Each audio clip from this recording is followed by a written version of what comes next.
Okay, hello everyone, good afternoon.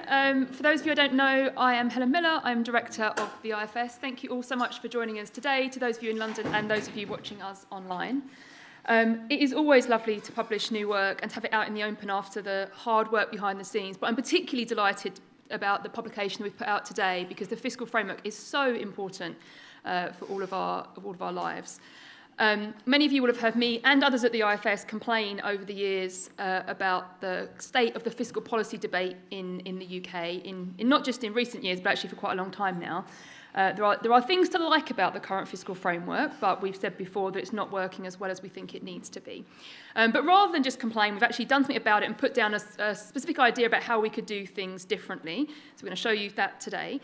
But more importantly, we really want to start a debate about how a fiscal framework could be improved. And this is not about dropping the fiscal framework tomorrow. This is really thinking for the future, for a future Parliament, how could we do better?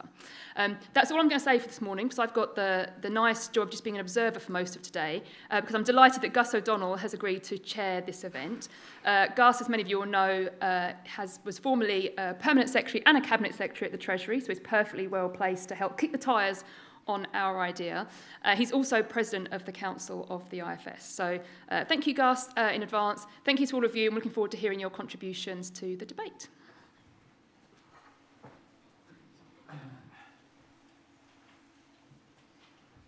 Thank you very much. Rather busy news day, so I'm delighted to be surrounded by economists. This is what I love.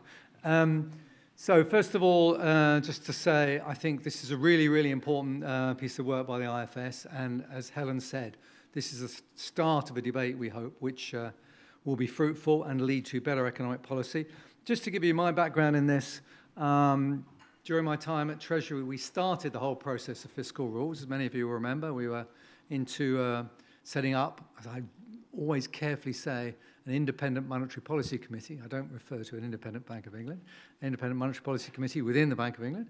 And there was conversation then about having an FPC to go with the MPC, Fiscal Policy Committee, which I had conversations with their boards about.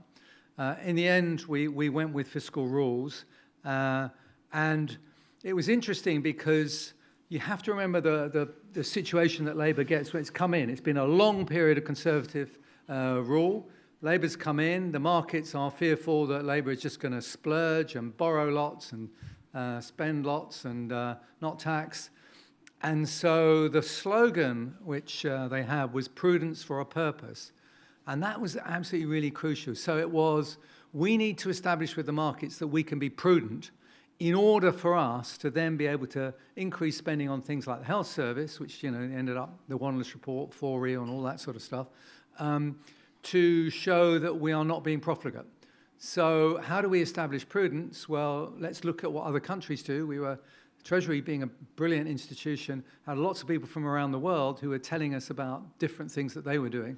So we basically, as we always do, steal with pride, got some ideas, and came up with Golden Rule and the Sustainable Investment Rule, if anyone remembers the exact title of it, the SIR, which was a debt rule, basically. So I am fascinated now to see how it's all moved on. We've got a great panel coming up, but let's first of all hear from Ben Zaranko, the Associate Director of the IFS, who will go through the paper. Then, just to explain how we're going to do today, we'll do that. Then we'll have our distinguished panel, who I will then introduce. They will each have their own say, and then we'll get a chance to interact and get your questions and some questions for people online. I'll prioritise the people who are here, no question. And I hope that we can start this debate and actually come up with some really good ideas. As Ben says in the paper, these are ideas that probably will reach fruition when we're in a rather more stable situation. But let's start that debate. Ben, over to you.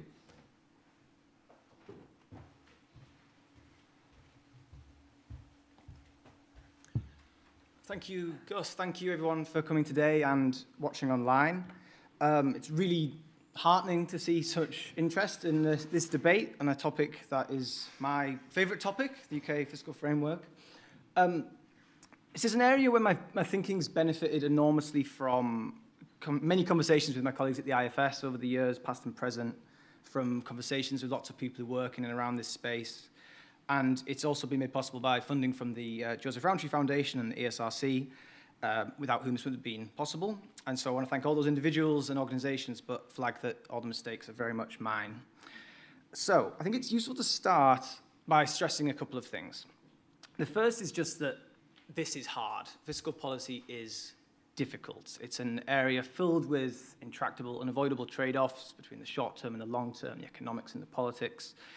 And it can be helpful to have a framework to aid you in navigating that, but there is no such thing as a perfect framework that you'll always have to choose between competing multiple objectives.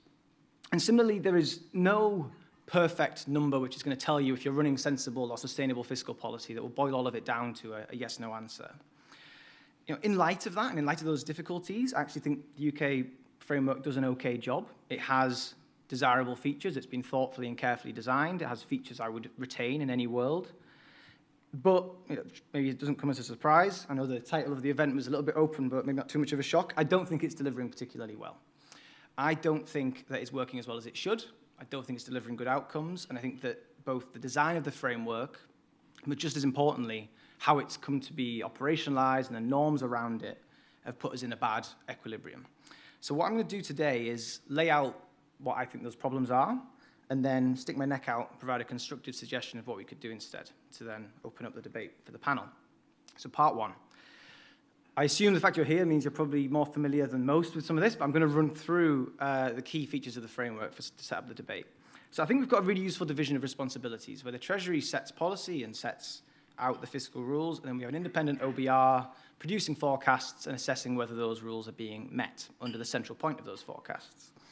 This government has two pass-fail rules. One is a borrowing rule, defined in terms of the current budget, so requiring us to be borrowing only for investment in 2029-30, and then on a rolling basis in the third year after that, and a rule requiring a particular measure of debt to be falling as a share of national income in the same year. Now, since November, we'll be formally assessing those only once each year. So in a few weeks, when we have the spring forecast, it will just be an interim update. There won't be any formal assessment from the OBR about whether those rules are being adhered to. There's various other features. So we have a spending review every other year to set out several years of departmental budgets at once. We have a commitment to only have one big policymaking event each year. There's an escape clause in case nasty things come along. There's a fiscal lock to stop the government from making big announcements without OBR scrutiny. Various other features, including the much forgotten welfare cap. I think the key point here is that there's lots of, you can justify any individual bit of this. It's been thoughtfully designed, but I think it's producing dysfunction in practice. I think that I draw some parallels between how, by the late 2000s, the way the Treasury got so used to messing with its forecast, redating the cycle, making lines fatter on the chart, was one of the things that led to the creation of the OBR. I think similarly, we've reached a point where it's just not working anymore, and we need to think about what we could do instead. So what do I think those problems are? The first one is that the framework lends itself to this utter fixation on the concept of fiscal headroom, so the amount by which the most binding rule is being met, and that dominates the debate. More concerningly, it also seems to be dominating the policymaking process, and I think that that's exacerbated by the recent tendency to operate without much headroom and to run up right against those rules, but I don't think it's just that. I think it runs a bit deeper.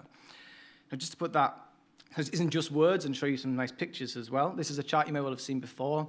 It's from the OBR, and it shows on a comparable basis the amount of headroom chancellors have been operating with against their rules. You can see that up to about 2022, it's common to operate with an average of about 30 billion of margin against the most binding rule. Since then, it's been, on average, a little bit over 10 billion. Now, to Rachel Reeves's credit, that was increased substantially at the November budget to more like 22 billion. Now, putting to one side the assumptions upon which that is based, including an immigration forecast and a spending forecast I'm sure won't pan out in reality, it's just worth noting that that's small both relative to the past and small relative to the sorts of swings that you get in the public finance forecast. So this is still, running things quite close. And what you end up with when you operate like this is that whenever the macro forecast moves around, as it inevitably will, because the world is unpredictable, data comes in, things change, the US president is changing his policy on tariffs by the day, you're going to get a volatile forecast. But we've designed a world where that feeds through almost straight away into policy having to respond, sometimes one for one. Policy volatility is damaging in and of itself. I think it fuels economic uncertainty. I think it means policy is made in a rush. I think it means that policy is overly fine-tuned. All of that is damaging. And so I just don't think this is a good place to be. There's also the fact that we have this asymmetry problem. Whenever the forecast improves and there's a bit of extra headroom, it's talked about as if it's free money just waiting to be spent. And we sort of bump up. There's real incentives to get as close to the limit as possible. My old driving instructor used to say that you've got to remember it's a limit, not a target. And that would be well remembered sometimes here as well. But the flip side is that when things get worse and the forecast deteriorates, either we aggressively game our way through it, which I'll come back to in a moment, or if it's bad enough, we just abandon the rules entirely and get a new set. And so that asymmetry means that we're running looser policy on average than we set out to. It also puts a huge amount of pressure on the OBR forecast. So because everything hinges on this particular number that pops out of the OBR's forecasting judgments, there's this sense or this fear that those judgments are de facto setting government policy, and that's not a good place to be. I think there's too much focus on headroom, not enough on what we have headroom against. You know, I could set the loosest rule in the world and operate with 50 billion of headroom, and I'd still be running unsustainable fiscal policy. I think we get too bogged down on this number, not against the underlying rule. There's a major problem, I think, that because we operate these targets on a rolling basis, or I have to get borrowing down by, say, the third or fourth year of the forecast, you can meet them by sounding tough without ever actually having to implement those consolidations. This is my favorite OBR chart, maybe ever, definitely of recent years. Where most people, that isn't the thing they have in their head, but I am one of them. So this shows, on average, government's forecast that debt is going to rise for the next few years, yes, but then we promise we'll get it falling in year 3, 4, and 5. In reality, what happens is debt just keeps rising and rising and rising. And that isn't just because of the framework. We've had a lot of nasty shocks come along that blow things off course, but I do think it is feeding that and contributing to that. Because we have everything hinge on whether a particular measure is below a particular threshold in a particular year, there is huge incentive to just focus on that and nothing else. That means that other metrics get ignored. It means that other time periods get largely ignored. And it also means there's big incentives for the Treasury or government more generally to design policy based on how it will impact that fiscal rule. So that can be in terms of timing. You can also see it in things like asset sales when there's an incentive to get debt below a particular number or to park things off balance sheet.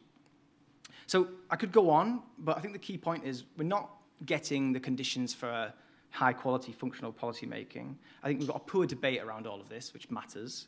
I think that the rules are so aggressively gamed and regularly changed that they're not really viewed with much credibility. And we've got ever-rising debt, so we're not really getting the sustainable public finances that we want. So I could stop there, just sit down and soak in the applause, but I've tried to come up with a concrete suggestion of what we could do instead. And so I think we should have a new framework based on 2 pillars. The first is that I think we should have, at the start of every parliament, the Chancellor should have to give a high-profile, big-picture statement. I've called it a statement of fiscal strategy, but I'm open to catchier versions, which basically explains what they think good policy looks like. So it's the high-level objectives and principles. What are they trying to achieve? Why? And it should be a direction of travel, almost like a narrative, rather than a precise number legislated for a particular year. And this draws on the fiscal standards that have been proposed by Olivier Blanchard and others for the EU, but also the principles that underpin the framework in New Zealand. And I think we should be aiming for this to have the significance of something like a budget, maybe even more significant, and it should be infrequent. I can imagine doing it every 3 years. I could also imagine doing it just once a parliament, unless there's a nasty crash. But I think this should be a big set piece that really sets the tone for the foreseeable future.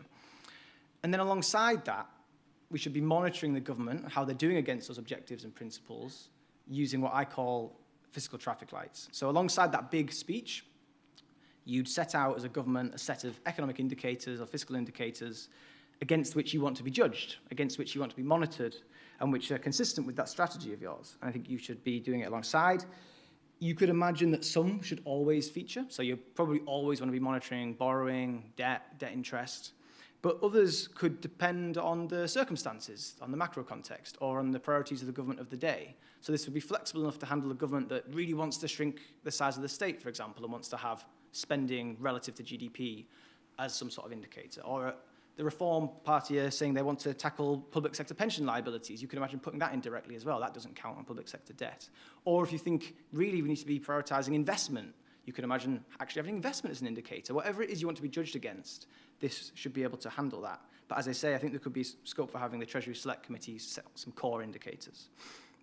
And then what the OBR would do is, alongside each fiscal event, produce forecasts or estimates of where we're at on these different measures and describe how we're doing using what I call a traffic light system, a gradated color system. Now, I think we should have 6 colors on these traffic lights, which I'm aware is not how they work out on the roads. That would make for some pretty scary junctions as a cyclist, but I think that it would allow for more nuance. And I think if you just had 3 colors, maybe everything just ends up amber and it doesn't tell you anything. So I think we need to allow for a little bit more nuance than that. And an important feature here is that the Treasury, not the OBR, should be setting what constitutes good and bad or sustainable and not sustainable. It's not for the OBR to decide. And so those thresholds which determine that should be fixed alongside the statement. And then the idea is that this would become the centerpiece of the OBR's assessment rather than the pass-fail or the headroom, which we focus on at the moment. Now, I know this raises lots of questions, so I think it's useful to go through an example which hopefully is big enough for you to see. I'm going to just assume that it is. I hope for the best. So a few key features. First is, I think you should have multiple... Does that feel like laser? I'm not going to figure that out in real time. Multiple time periods. So you might worry about what's happening in year, but also at different points in the forecast. Here's 1, 2, and 3 shown here. For some measures down at the bottom right, it might make more sense to have a summary. And then, as you can see, 6 colors along the bottom, which would cause chaos on the M25, but I think we'll be fine here. I think it makes sense to have some measures of financing. So I've put in here, for example, the current budget, which you can see going from a modest current budget deficit on the left, orange, towards green later in the period as we move into a modest surplus, standard public sector borrowing, gross financing needs, so the overall amount the government needs to raise from the market. You could couple that with measures of the balance sheet and sustainability, so things like how much debt we have, the trajectory of that debt, how burdensome it is in terms of our interest costs at the bottom there, which is all orange as those remain high. You could imagine putting in a measure of spending growth, so you've got an incentive to keep a lid on spending and say what sort of size state are you aiming for and keep track of that. And you could imagine putting in measures of the risks that we face. So here I've included the share of our debt that's owned by non-UK residents and our sovereign bond spreads, because those aren't directly within government's control, but they do really matter when you're assessing how risky our debt is. You could also imagine various measures of debt maturity and things like that. So there's multiple objectives here. One is just to get us beyond the concept of fiscal headroom. And it's become so entrenched in the debate that we should be trying to break out of that. And there is no single threshold here which you could measure headroom against, so it would sort of vanish as a concept overnight. And that alone would be a life's achievement for me. By its nature, this would force a broader assessment of our position across multiple time periods, across multiple indicators, and allow for a more nuanced position of what is underlying this, a complex, nuanced picture that you can't boil down to one number. It would make explicit and transparent the fact that governments do have multiple objectives in mind when they're setting policy. It's never just about the fiscal rules. We might worry a lot about the gilt remit for this year, for example. That's clearly driving decision-making sometimes, but we could make that more explicit. The idea behind the colour scheme is to make it intuitively understandable to non-experts. You don't have to be a complete and utter fiscal wonk to know that more green might be good and more red might be bad, so it's as a communications device. Because not everything hinges on a single number, there's reduced incentive to contort policy in pursuit of that. I'd hope that this might allow for a slightly more nuanced, rich debate. So you could imagine arguing, for example, being comfortable with one indicator flashing red because another one is flashing green. So maybe in the 2010s, you could have said, yes, I realize that debt is rising and that's flashing red, but net interest costs are actually so low and our bond yields are so low, they're flashing green, and so we can have a nuanced debate about what the appropriate response is. I think because, everything wouldn't hinge on a single number, it would take some pressure off the central point of the OBR's forecast. And I think for the same reason, it would help stick to one fiscal event per year, because there wouldn't be that pressure to immediately knee-jerk respond if one measure flips on to the wrong side of the line. So that's the big picture. There's clearly lots of unanswered questions there. There's more detail in the paper if you want to go and read it. The overarching aim here is to try and create the conditions for a better debate and a better policy-making process and a better discussion of the challenges and opportunities we face without losing that fiscal discipline and that credibility with those who lend the government money.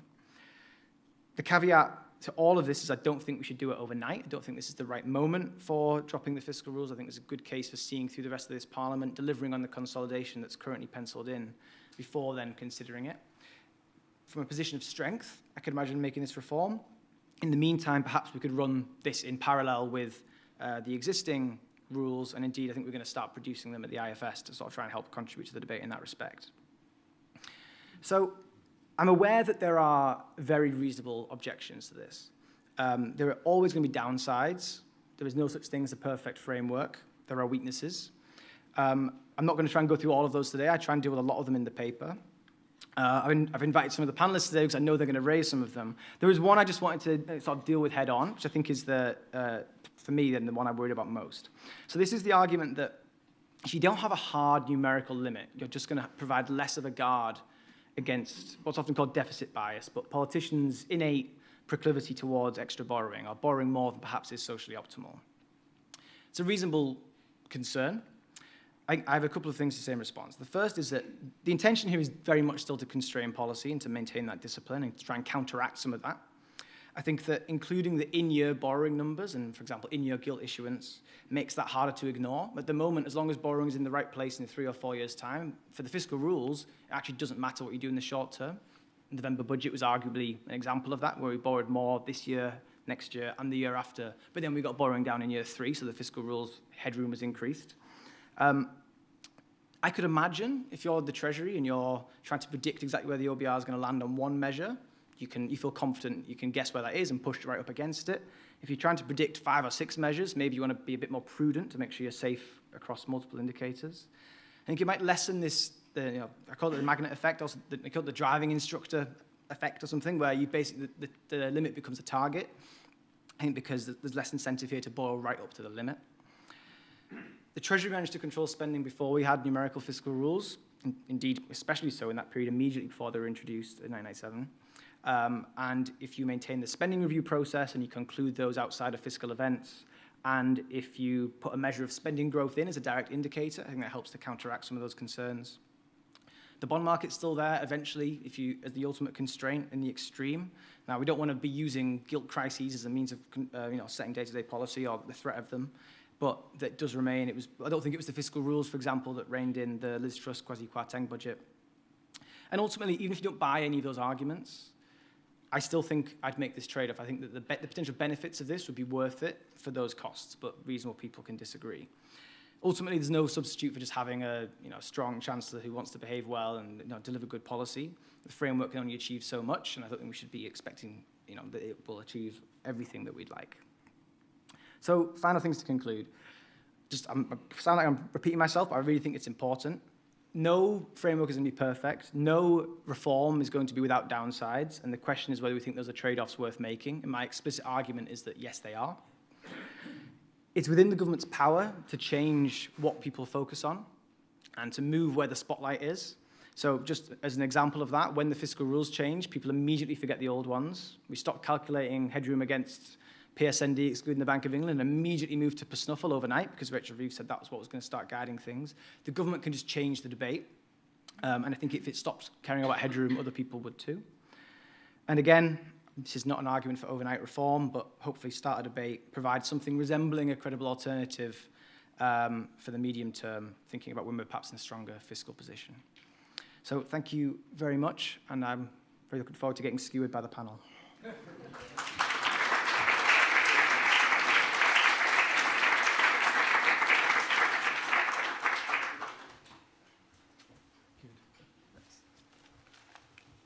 Right, thank you very much.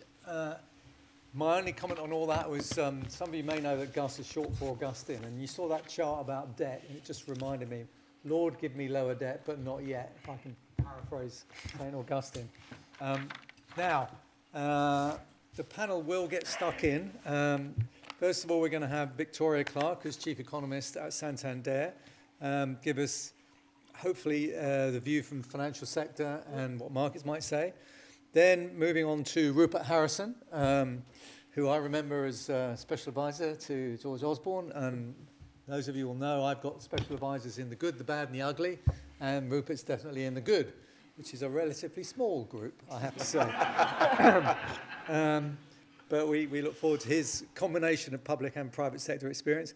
And then Chris Giles, who we all know because he's required reading for all economists in the FT and is going to give his wisdom about how he thinks this would be received. So, Victoria, over to you. Thank you very much. Is this on? Can you hear me well? Good. Excellent. So, look, I mean, firstly, just to say, what an excellent piece of work to get that debate and conversation started. I mean, I think It's well overdue, and you know, if you haven't read the report in full, do, because it sets out the arguments extremely well. Let me start by saying I think that I do agree very much with you that your sort of diagnosis of the headroom problem is the right one. So it has become a focal point, as in a target, and every time the headrooms move, that's become the new target.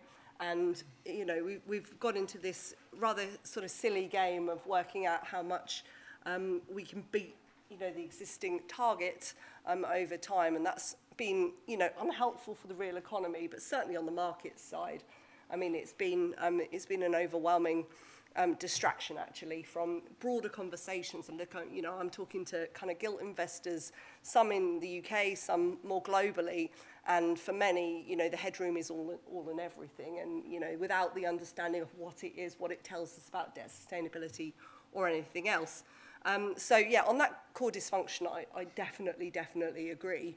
But that's not to say that there aren't obviously some upsides. I mean, I think the simplicity of it has been, as you can see from the way that people have focused on it, been the big value in it actually. Your report talks about the role of markets in a way that probably I wouldn't have sort of couched it, which is interesting. I think that it sort of suggests that kind of markets have focused on this and sort of fanned the flames. And my view is very much that, well, look, markets have focused on the headroom because that's been, you know, the element of the process that gives you essentially your guide to what the next policy response is going to be. And this has all kind of continued to feed through the whole discussion. So, you know, this has been pretty unconstructive, actually. I mean, you've seen this in various episodes, including in the whole discussion around tax growth doom loops that followed. But the gilt investor base has, you know, it has to do this, because if the rest of the market's doing this and, you know, everybody else is then working out what the next response is going to be, this, you know, this all becomes very self-reinforcing. So I think that's key. But, you know, having a fiscal framework does matter. I mean, that matters massively for markets, and that's the one thing that people come back to, as well as having the OBR. That's the other thing. The OBR in the kind of global investor-based context is always mentioned as something very key. The other thing I would say is I think that there is this problem there between the kind of government responsiveness and the way that the framework's set up at the moment, which does create, as I mentioned, the kind of tax growth doom loop, which has been particularly, you know, the problematic issue. And I think without having a target and a simple goal, it's going to be very difficult to move away from that, because markets will solve to that. So I think having some framework that is much broader and has a kind of you know, traffic light system or something else is going to allow us to do that. Now, your traffic light proposal, I think is really interesting, actually. Like, I remember when we first spoke about this, Ben, you know, back when you were kind of in the infancy of thinking about that, and I was really skeptical back then. I thought, a framework, really complicated, lots of colours, you know, lots of different ways we can, how am I going to explain this to people? How, you know, how are people going to digest this? How are we going to hold the government to account?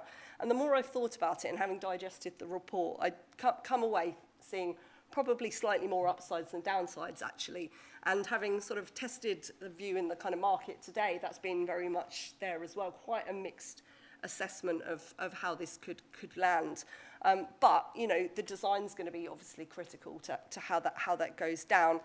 Some of the things that you flagged in your presentation sort of struck me as risks with this. So, you know, the idea that you end up in this kind of sliding scale and, you know, amber becomes the normal, the kind of easy option. So I think, yeah, thresholds are definitely challenging and politically very sensitive. I know, actually, Gus, I think you talked about the possibility at the beginning of having, back in the day, having had a fiscal policy committee or council. I mean, actually, I do wonder if in the context of your more complicated or sort of broader framework, whether there's more value in that now, because you can then have a group of independent advisors that's not the OBR and not the Treasury sitting there and saying where maybe some of the thresholds should be, or even, you know, making some of the assessments against those. So it takes a little bit of the politics out of it. So that might be worth considering, but 100% agree that obviously the fiscal choices have to be for the elected politicians. The next point I would make is on deliverability, actually, because what you get with the current approach to fiscal rules is nothing at all about, we're actually going to come in and deliver these plans. We've talked about the fiddling that goes on at the end of the kind of forecast period and to get the headroom to hit. And then we look at the plans, and a lot of the domestic investors will look at them and say, okay, there's going to be some challenges, maybe we won't implement the plans as laid out in years 5, 6 and 7. Some of the more global investors who are looking the world over and not really kind of coming with that awareness of whether things are going to be delivered. Are the spending reductions achievable? Are there going to be other challenges? Are there other things in there on the tax side that don't necessarily look achievable? So those would be things that actually maybe you could supplement the framework with something that kind of assesses the deliverability to put together the kind of impact plus probability, and I think that would be quite a constructive addition to the debate. On the kind of way that this is looked at in the markets and the way that fiscal frameworks are appraised, often what you see is the global investor community doing quite a lot of different things. I mean, sometimes it's absolutely like, what is the headroom? Okay, that's gone up, great. It's, this is a really great budget. Sometimes you have others which are doing a much more complicated process, and they're essentially doing your traffic lights. They may not have exactly the same framework in there, but they're doing them in a very scientific way. And I think that whatever you do is got to be done with the awareness that that will be done as well. And perhaps then the challenge is actually on the day of the budget, what is the message from the dashboard? Is like half amber good? Does it need to be more green? What's the big takeaway? Because that's going to be tougher to get across with that framework, I think. The next thing is timing. You said it. We talked about this already. You just can't do this immediately. That's been like the one kind of uniform message that anyone who touches the gilt market anywhere has said, that the quickest way to unsettle the gilt market will be to say that it is essentially kind of convenient for us at this point to change the rules, and that will be the worry. So I think that this is something to build up to. I think, as you say in the report, over time, as you start to hopefully see some primary or current budget balance or surplus even, that will be the point to do it. So you need the deliverability, you need the numbers to be looking better, and you need to be in that mindset where the person that's in a way achieved that is able to come forward and say, right, we've kind of done what I wanted to do with that, here's the new framework. The challenge might be that if there's any kind of political adjustment in that time, if you have a new person coming in, that kind of shift is harder to achieve. But that transition is, for me, critical. And the OBR, again, just to reiterate from the kind of markets perspective, having the OBR still as a kind of core part of whatever we stick with will add an enormous amount of credibility. And in the end, from a markets perspective, it is all about credibility. What does this tell us about the government's commitment to maintaining a sustainable or delivering a sustainable debt path, and how much flexibility is there going to be within that framework to do what you want to do that might not necessarily be in the interests of the kind of fiscal good. So I think I am warm on it, not totally sold, but certainly warmer than I was. I think change is needed, but slowly, with a very careful kind of managed process to that.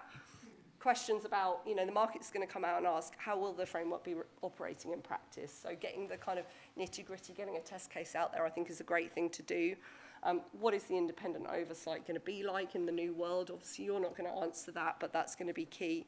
And as I say, beyond the framework and what it looks like on paper, is there going to be a plan delivered? What is the enforcement? And at the heart of it all, if we can do that and it looks completely credible, then I can't see why you couldn't move forward with something better. Thank you very much, Victoria. And we will allow Ben to come back on all of this when we've heard from the three. But the message I've got away is, Lord, give me traffic lights, but not yet. Rupert. Great, thanks, guys. So similarly, from my conversations with Ben early on, I think I was invited to be a bit of a skeptic, which is where I'm going to end up. But I think this is a great contribution, and I think that it's a great attempt to tackle a real problem, because you identify very clearly in the report some real problems, particularly in the last few years, with this ridiculous tail wagging the dog of a kind of a forecast change in 5 years out, changing policy. You highlight in the report the welfare reforms rushed out in a couple of weeks is like exactly the wrong way to make policy. So it's a real problem, and the way the system is working is definitely worth addressing. In the end, my bottom line is I think that this is a really useful addition. I was very glad to hear that the IFS will just start publishing this, because the IFS as a sort of informal part of the Constitution already, that will be a kind of useful addition to the debate and to the way that governments are held to account. So that's great. I do have concerns about using something like this as a full replacement for a set of rules. And I think the reasons are twofold. One is, and they're based around the criteria you have in the report. And the first criteria that I think is problematic is complexity. I think that, for all the crudity of the headroom debate, it is actually genuinely useful in elections and in public conversations that the concept of debt and of deficits is, really since 2008 has kind of started to be understood by the public.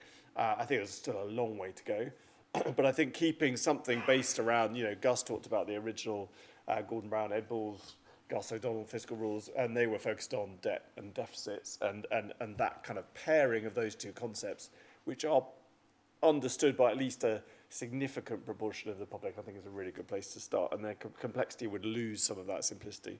And then the second and probably more important is that I do think that this would be less binding in the end. Well, it would either, first of all, less binding, and I think deficit bias is a real risk and a real problem, particularly in the UK, starting from where we are now, and even if we get back to closer to budget balance or current balance in a few years' time.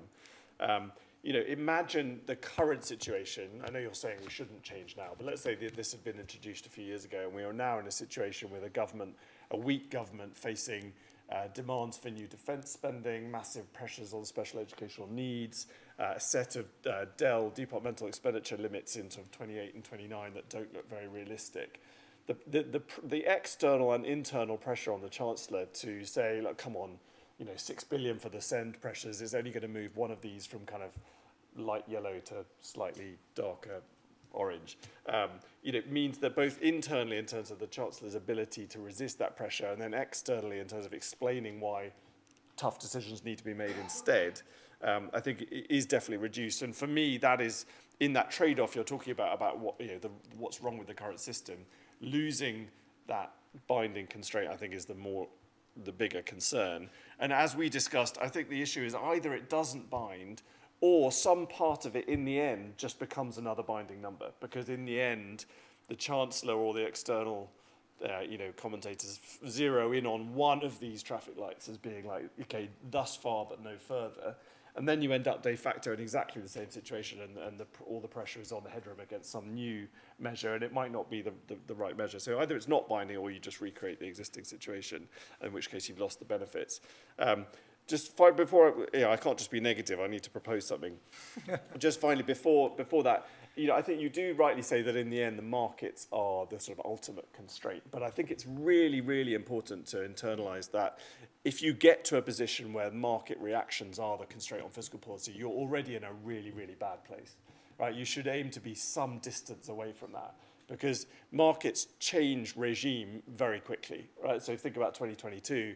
You could be in a situation where fiscal policy is constrained by whatever the markets are tolerating at that point in time, and then very, very quickly you find yourself very far the wrong side of the line, because the line can move. So you do need a binding constraint that keeps you some distance away from that market constraint. And that's why we're in such a bad situation at the moment, because the announcement of a Labour MP standing down in Gorton and Denton that no one's ever heard of moves the 10-year gilt yield by 10 basis points. It's ridiculous. We have got far too close to the binding market constraint, and we need to move away from it. And therefore, you need rules that keep you away from it. So in terms of what to do, in the end, I come down imperfectly, similar to you, what is this trade-off, on something like the current rules. And I think that you are, in the end, a little bit too pessimistic about what you can sort of rebuild based on the current approach. Not the specific rules, but broadly the current approach. A couple of rules, OBR, etc. And I think that you're a little bit too kind on the last kind of 4 years. And really, you've had basically 12 years since 2010 where it worked quite well, and then the last 4 years, which has been an absolute disaster. And really what that shows is that, as you said, no set of rules can correct for bad policy decisions, and therefore don't mistake policy error for a bad system. And the kind of two guilty parties are Jeremy Hunt and Rachel Reeves, and the decisions made sort of over the sort of course of their budgets. Jeremy Hunt, in a sense, is sort of a little bit more understandable because it was the kind of fag end of an exhausted government limping towards an election. He massively reduced the headroom because he didn't have any political space, and absolutely was guilty of every time a little bit more headroom appeared, spent all the money on another national insurance cut. I mean, that was a terrible place to be, but it was clearly the end of a government that had a very short time horizon. I think the extraordinary decision was then Rachel Reeves coming in after an election, having put so much weight on the fiscal rules as the kind of foundation of her credibility, and then deciding to give herself such a small amount of headroom. And I think that was, in the end, must have come from the interaction of that with all the promises not to raise tax. And so you ended up with the money you wanted to spend on the NHS, the money you wanted to spend on extra capital spending, the borrowing that would fund that, the tax that would fund the public service spending. And then once everything was spent and you'd maxed out the taxes you thought you could get away with, you were only just over the line. And again, it's just, so the analogy I think here is that if if a driver is like driving the car far too near to the edge of the cliff and ends up sort of Italian job style, kind of hanging off the edge, the right response is not to say you need to redesign the car. The right response is like it was irresponsible driving. And I think that's the kind of fundamental issue. Now, I think the good side of it is that I think it's a great signal to future chancellors, because it's been such an obvious political and economic disaster to do that I think future chancellors will make a huge virtue, at least for the next few years, of having a lot of headroom, because everybody's seen the damage. It's like coming after Liz Truss, it was like, well, we'll make a virtue of using the OBR, and Rachel Reeves, you legislated to increase the powers of the OBR. And so when you say in the report that the system incentivizes people to kind of minimize their headroom, I think actually now it does the opposite. I think the incentive for a chancellor is like, right, I do not want to get caught in the same situation again. So I think that hopefully we'll get back to a bit more of a functional system. And then finally, just a couple of small things. I think you absolutely rightly identify one very good bit of what Rachel Reeves has done, which is to gradually reduce the horizon of the rules from 5 to 3 years. I think 5 years is clearly too long. The volatility out of that 5-year horizon is crazy. We had a 5-year horizon in 2010, but that was really only because the starting point was so far away from balance. We felt that it was a kind of a parliament job, ended up being a 6-year job. But in normal times, 3 years, much, much better. So, or maybe even 2. Like, that's a big improvement. As you say, the OBR and the sort of system around the OBR is more important than any rules. So definitely that was the big, as you say, the biggest trust error was to sort of ignore the OBR. Just briefly on the OBR, I think that the OBR does 2 really important things, only one of which was really anticipated when we created it. And that is the sort of independence to the forecast, which was the response to the kind of pre-2010 perceptions. And that's really important. Getting rid of it would be a seriously negative step. But the second thing it's done, which we didn't really anticipate, was that it's introduced a massive increase in transparency. And just the amount of, if you're doing Chris's job or Victoria's job, like the amount of information available is just absolutely transformed from pre-2010. And that has constituted a huge transfer of power from the executive to Parliament and the media and external observers. And that is because the OBR is inside the system, publishing everything, as opposed to just relying on whatever information Treasury Special Advisors are allowed to go into the Red Book. So I think that's been fantastic. It's great to see Reform and Robert Jenrick kind of re-endorsing the OBR yesterday. I think that was a good sign. It's great if they want to challenge its methodology, say do costings better. That's all good debate, but it's great to see them recommitting to it. And then finally, just because we're on the topic that I worried about at the moment on the OBR, which actually you don't mention, but I think is a problem with the current system, is that the OBR has got itself, I think, down a very slippery slope with its assessment of the indirect effects of policy, and particularly policy that's off scorecard. So I think it's, if you have a tax change, it's right that the OBR should examine, okay, what do we think the dynamic costing of this is? Let's get our best guess. But when it comes to, this started with the Jeremy Hunt childcare changes, we've done it with planning reforms. You have now got a system where the OBR has inserted itself into the Whitehall policy debate. And so now you have Treasury Special Advisors or ministers going to say, sorry, Mr. Planning Minister, you have to do the policy this way, otherwise the OBR won't score it. And that is an absolutely terrible dynamic for the OBR to have kind of got into that, because it exposes it to a huge amount of political challenge and frustration. Now, I suppose Jeremy Hunt thinks it's a good thing because he says when he was doing those childcare reforms, being able to show that it had a big labour supply response in the forecast helped him get it over the line, and he thinks politicians have a hard time making the case for reform, and therefore having the OBR on your side kind of is a help. But I think that politicians should be the politician's job. You're loading too much responsibility onto what is still quite a fragile institution and putting it in the line of fire.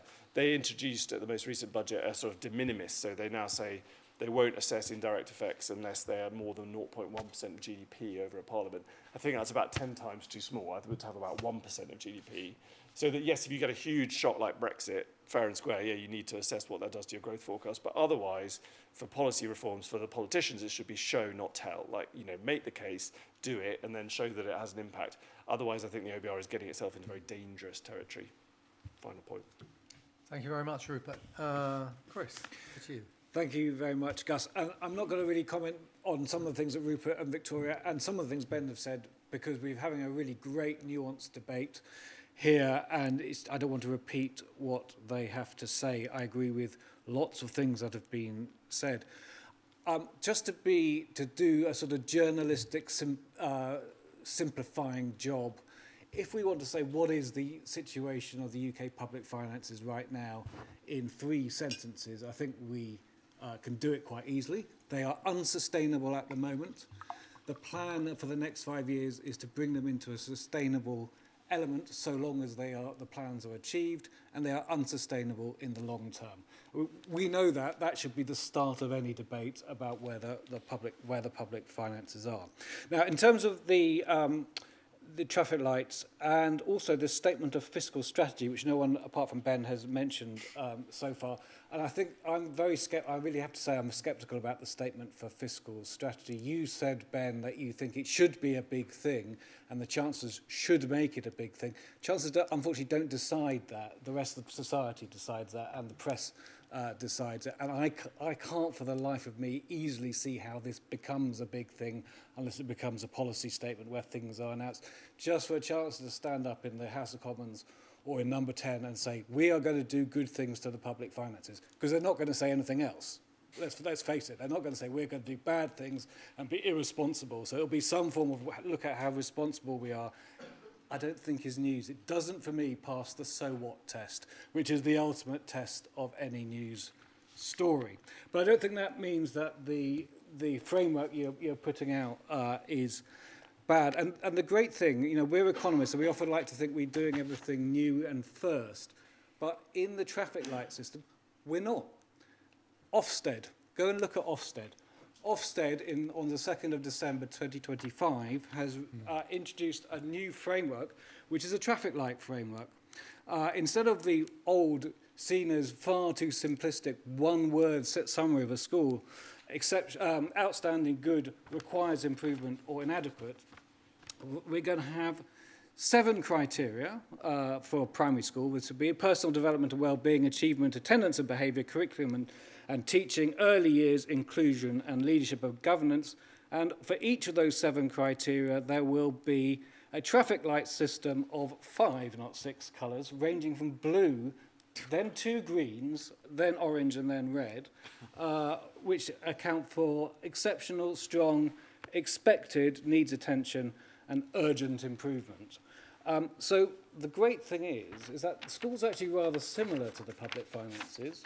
You don't want a school. Ofsted is a really good disciplining framework so long as it operates effectively, because it stops the ultimate discipline, which is pupil numbers just disappear because people don't trust the school. That is the same as having fiscal rules and an assessment rather than having the markets do it. So I think we can look in the next months and years at how well this trade-off between simplicity and a more nuanced debate in a traffic light system works by looking at how well the Ofsted system works. And I know, because I'm a chair of governors of a small primary school in central London, that some schools are pretty nervous, and some schools have been, we haven't been, our window's just opened.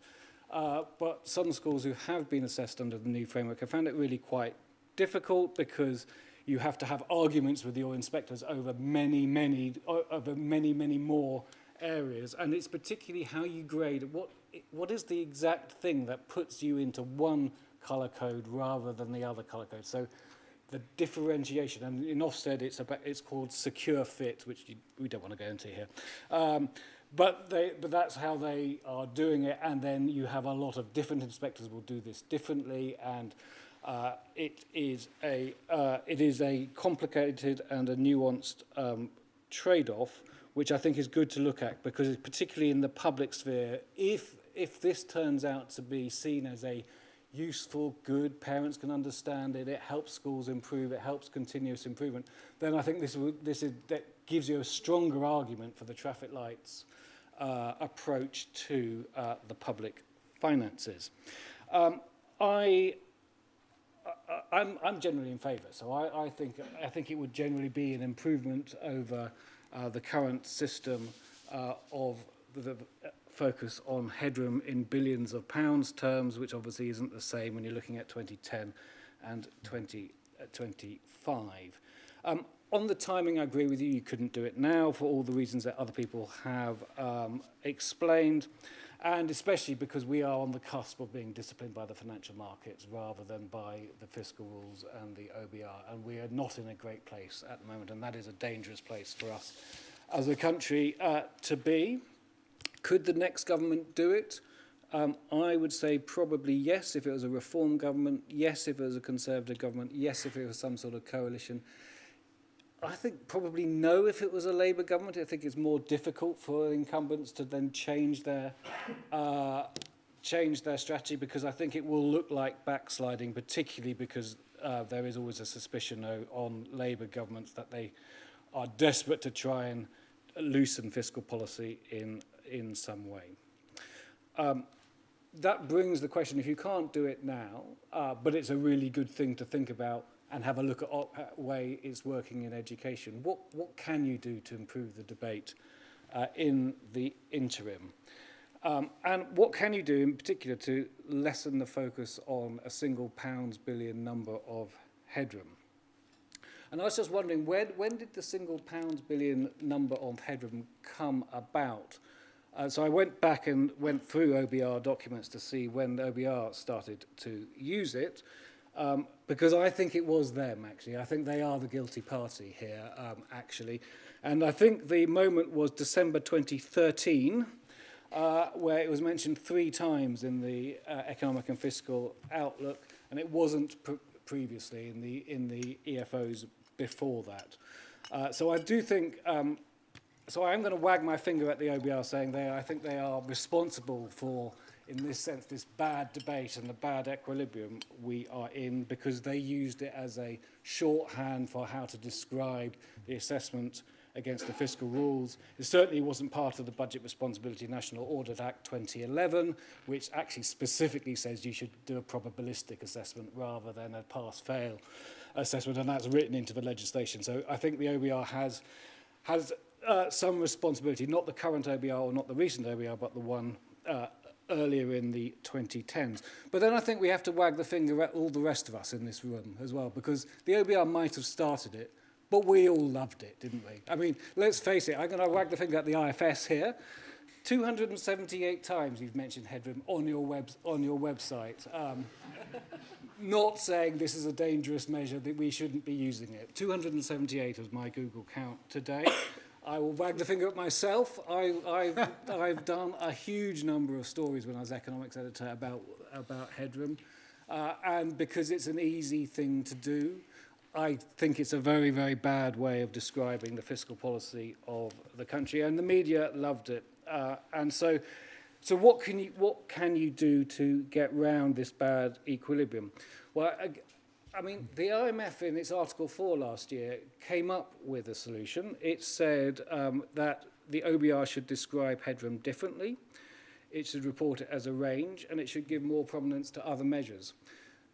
We've talked a lot about the government responding to the IMF's Article 4. It increased the buffer. It's gone down to 1 fiscal assessment per year. What did the OBR do in November to respond to the IMF's recommendation? Nothing. I don't think, I mean, there were other things that went wrong with the OBR in November, but I think that actually the fact that it ignored the IMF's recommendation when it must have known that this was not a helpful way of describing fiscal policy is, again, a little bit of a black mark. And it's a black mark in their way of communicating, not in their forecasting of the normal things that people criticise the OBR for, which I don't. I think is an incredibly valuable organisation, but I think it lost its way rather in communication. So I think the OBR, number one, and I hope it's going to do this on March the 2nd or 3rd, whenever the spring statement is. I think there's quite a good chance it will actually respond to the IMF's, and then the IFS will stop talking about headroom, and Resolution will stop talking about headroom, and NISA will stop talking about headroom, and in the press we will hopefully stop talking about headroom. We will be the worst behaved of the lot because we generally are, and I'm not saying that in a good or a glib way. It is just unfortunately the fact. But if all the people who have moral authority stop talking about headroom, we can make that less of the measure that we talk about all the time. And while Rupert is entirely correct to say one of the key benefits of the OBR has been to massively improve transparency around the fiscal debate, transparency is also a trade-off, and publishing your timetable in advance so that it gave bad actors, and I'm going to say this, a target of when are you going to try and get a news story. You've got to think about the incentives of how the press works. And you've got to think not of the journalists necessarily, but of the news desks. You've got to say, the news desk will say, there's a timetable, it's October the 31st, the government knows, that means loads of people in government will know their headroom, you've got to find it, to the journalists. And journalists might well go away and not do something very good. They might talk to former SPADs and try and get an idea and then say, source close to the Treasury. It's not inaccurate, and people do things like that, not in the FT, I should hasten to add. But let's not be naive about how these things work and how bad it was both in the spring and in the autumn. And having those targets there in public was not good transparency, that was bad transparency. It is great that the OBR have not done it for the spring statement, and I think that is one of the reasons we haven't seen, along with actually, we don't think there's necessarily going to be a big decrease in headroom. I've just said headroom. I apologise for that. We don't think the public finances will have deteriorated significantly since November. So those are sort of two, I think, very practical things we should be trying to do, and it requires the whole of the fiscal community to get involved, not to go out for publicity, to try and make it a more sensible debate, to help government and independent organisations do the same. And that is, I think, my key message I would like to impart today. Thank you very much, Chris. So we've heard from the worst behaved part down there, in his own words. Just a couple of points on that, Chris, the traffic lights thing. Remember, in my day, we introduced capability reviews, which used red, amber, green for where departments were in terms of various elements. And I think with Ofsted, to move away from just the obsession with exam results to rather more, the one thing I would really, really think would be a bad idea is moving away from 3. I think the public understand red, green and yellow. As soon as we start adding 6, 7 colours, I think the point that Rupert made about complexity comes in big time. So, Ben, over to you. They've had a go at you in all sorts of different ways. You get first response. That's why I asked. That's why I asked them here. So it's good. I'm not going to try and respond to all the points made. It would take far too long. I wanted to sort of take Rupert's analogy of the car going along the cliff, because this is something I've thought about this a lot. And Rupert's clearly more optimistic about the potential for us to make things better under the existing framework than I am. And so where I ended up is that if we take this car, the Italian job style driving on the cliff, the problem is I feel like the steering wheel only goes one way. And I feel like once you've entered the world where you go into really narrow headroom, and you start, everyone obsesses about it, any increase is seen as free money to spend, and it's, everyone knows that you can spend up to the limit. I think it's very hard to undo that. I think that politically it's really hard to raise taxes or cut spending with nothing to show for it to voters apart from just an increase in headroom that too many people care about, but still not enough people who turn up at the polls. And I don't know if to switch to another horrible analogy. I don't know if you can put the toothpaste back in the tube now that we're here. And so what I ended up concluding was that I think we need to break out from the concept entirely. But if we could, and if we do see it work better under the existing framework over the next few years, and if, you, as you say, the incentives switch the other way, I think that would be extremely welcome. I'm not going to talk for long. One more, almost a question to you guys as much as anything else, is that I think we're all agreed that you couldn't do this right now. And Chris sort of hinted at this maybe next election, some parties could, some parties couldn't. But I guess a question I didn't feel able to confidently answer was, what are the necessary conditions? When could you do this? Maybe you can't fully specify that ahead of time, but you know, I've sort of flirted with thinking about if we got to current budget balance or primary balance, or if we sustain that for a year or two. Clearly it's going to be personnel specific, but I suppose what are the necessary conditions here to do this without you know, flirting with disaster? Okay, very good points, Ben. Now, over to the audience, and please, could anybody state their name and affiliation? And a chap called Charlie Bean, I think I saw his hand first. There's a mic there. Thanks. Charlie Bean, LSE, ex-HMT, ex-BOE, ex-OBR. I mean, Ben and I have talked quite a lot about these sorts of issues, and he'll know that I sort of, we're in a common space, both in a diagnosis of the problems and the direction to go to dealing with them. I thought there was one thing that was missing in the architecture that you set up, and it connects a bit with some of the issues that the other members of the panel brought up. I think it's important to remember that the indicators that you're going to be looking at for your traffic lights are exactly that, they're indicators. And sometimes they may be good indicators for the things that the government's interested in, which it's supposed to have laid out in its fiscal strategy big thing, which I think is more valuable than Chris suggests. I think it's important the government says what it's trying to achieve, but they're sort of high-level objectives. But because these indicators sometimes may be good and sometimes not so good or incomplete, I think a crucial additional part, which you didn't refer to, although you might have thought, well, yes, it's obviously going to be there, is actually the OBR commentary that goes alongside it. And it's quite likely that the indicators, if you're going to have color coding, that you've got some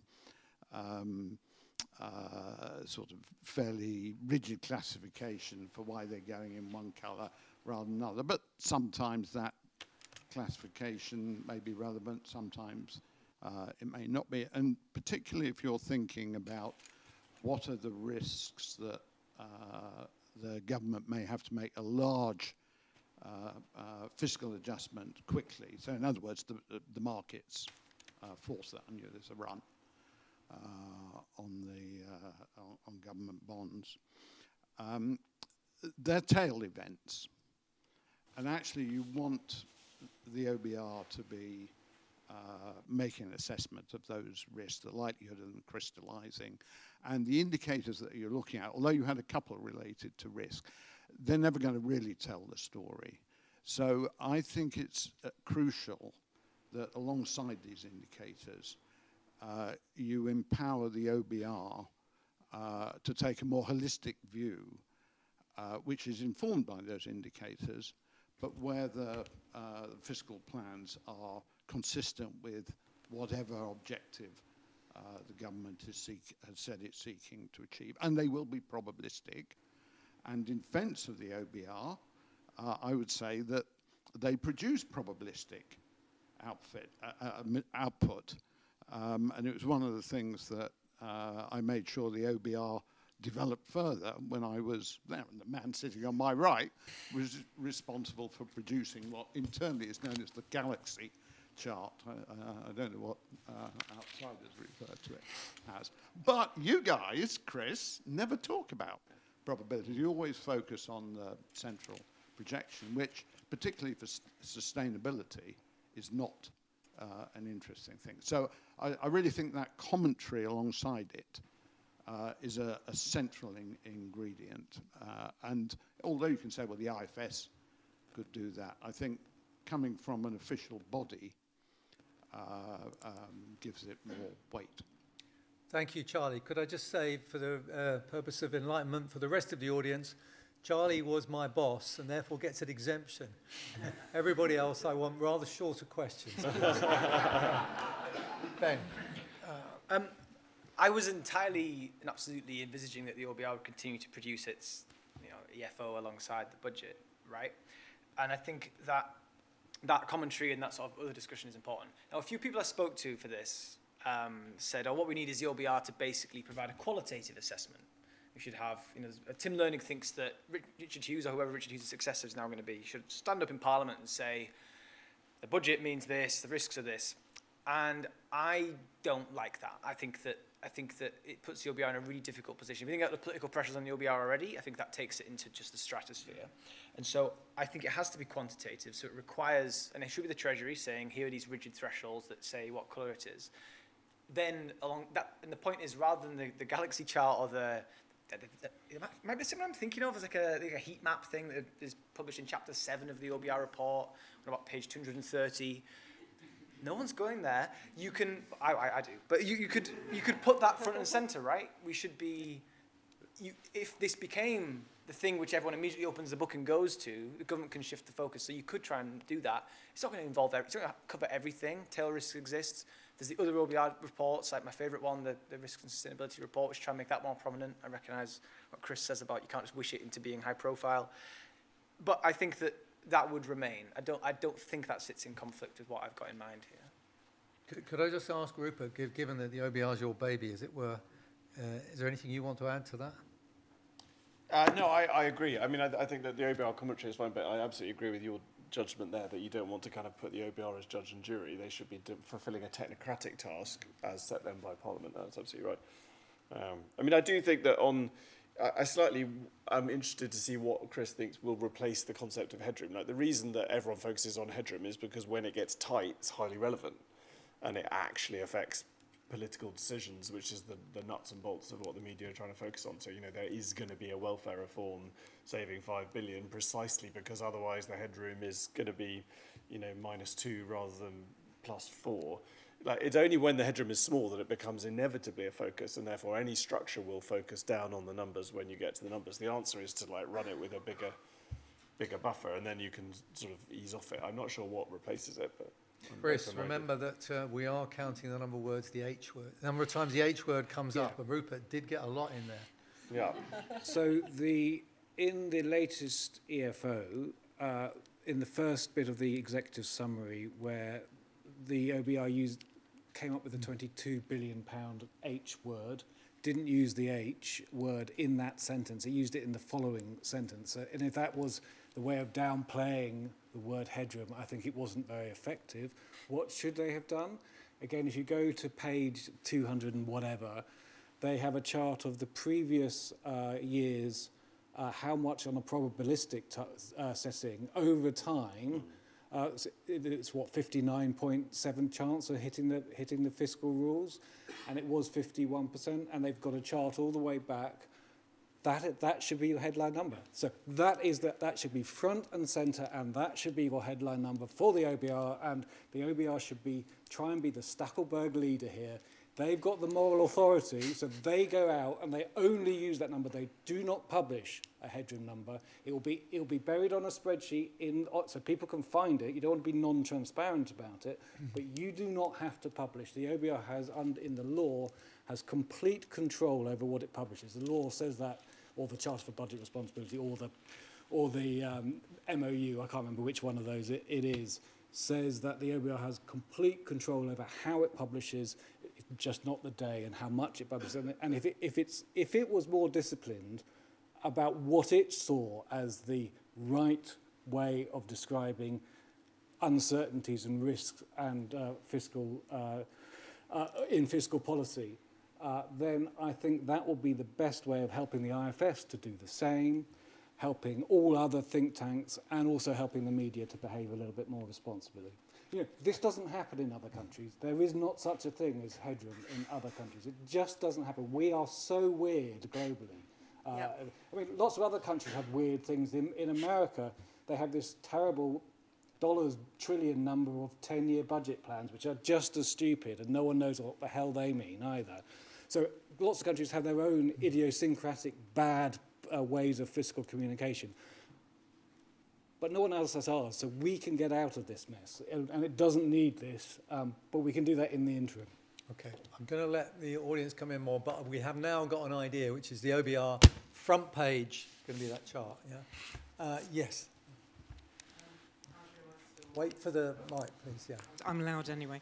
Economist and trustee of Carnegie UK that's doing some work on fiscal policy at the moment. It's actually a question first, quickly, for you, Gus.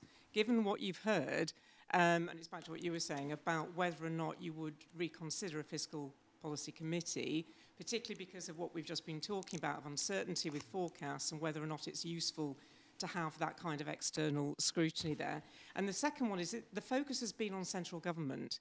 If we're going to move towards more fiscal devolution, does that start to need to be incorporated within this, and does it have any impact on the suggestions today?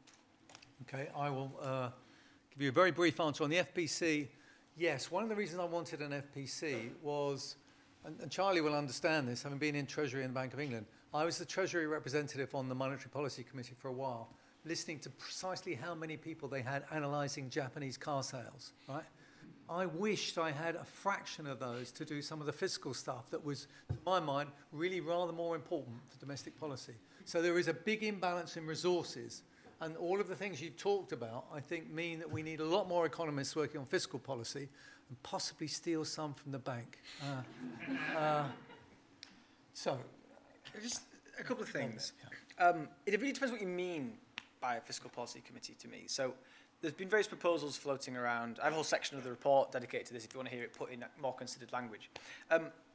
Proposing that we should have something that you can have a panel either tell the government what its borrowing target should be or recommend a range for what borrowing it should be. Or you could have something resembling a fiscal Taylor rule, so basically like a simple equation that tells you roughly a rule of thumb what you should be aiming for. And I don't like any of them because I think that the problem is that the judgments you have to make to reach that are inherently political. So whether that's how responsive you should be to a downturn, for example, whether that's what the right level of debt you should be aiming for in the long term is, or judgments about intergenerational equity, I think none of those things should be taken out of politics. And I don't think there's a way to be, I don't think the judgment of how much to borrow is apolitical.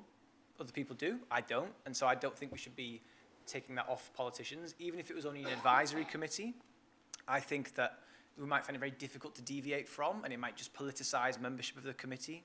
And then you don't get the independent scrutiny and you don't really get the political accountability. So for me, it's a no-go, but reasonable, smart people who I respect do think otherwise. Gus is one of them. Okay, can I come back to you on that? So the MPC, for example, there's an inflation target, you're above target, let's say, and there are various paths that you could do which bring you back to target.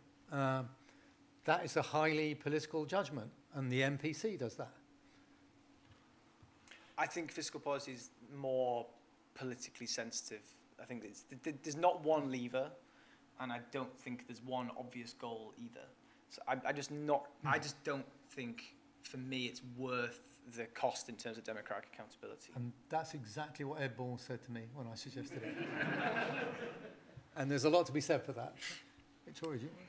Yeah, I think it's more treacherous ground to go on. I think that that's definitely true, but I do wonder if there's scope for a committee to play a bigger role here. As you say, you think about the kind of breadth of the conversations and the tires that are kicked on the monetary policy side.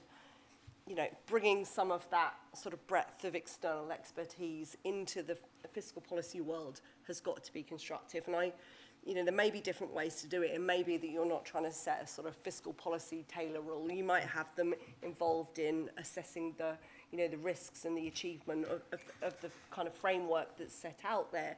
And that, by doing so, would have, some experts actually pushing pretty hard on some of the judgments that are made, and it, you know, in a way, actually, that helps take some of the politics out of it. Victoria, but could I ask, in the financial sector, nearly all of the economists spend nearly all of their time on interest rates and monetary policy. Yes. And do very, very little on fiscal policy. And I found that it was always, and Chris might want to pick up on this, really hard to actually start talking to people about the sophisticated stuff about fiscal policy and about growth effects and second order effects. So, you know, it is quite a problem, I think. I think that's true, but I think it has pivoted. I mean, I can certainly feel that over the last 3 years, is that it used to be like overwhelmingly monetary policy conversations, and increasingly, you know, I mean, particularly last year, I mean, I talked about nothing other than fiscal policy from, you know, most of the year.